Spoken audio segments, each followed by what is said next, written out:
Cool. Well, it's a pleasure to be back in Arabayev University at today's very important event, where we've been closing a conference focused on improving the ability and capacities of teachers and universities to teach English language in the Kyrgyz Republic, which is one of the most important lines of effort that the UK has in the country.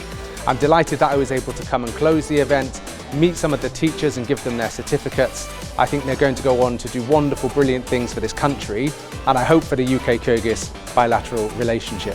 В течение 3 дней мы провели большую программу в партнерстве с министерствами образования, в партнерстве с университетами, включая Киргизский государственный университет имени Арабаева.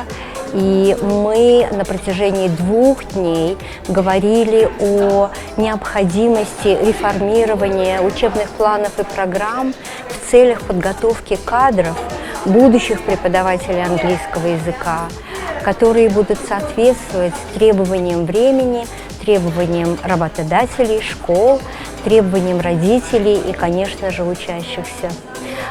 Этот проект поддерживается правительством Великобритании и реализуется Британским советом.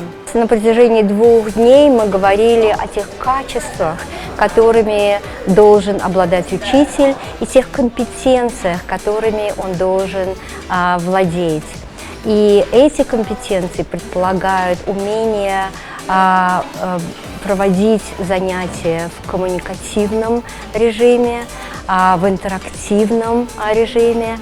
Они должны уметь вовлекать всех учеников в этот процесс обучения, но что самое главное, они должны развивать те навыки, которые на сегодняшний день необходимы молодому поколению в Киргизстане.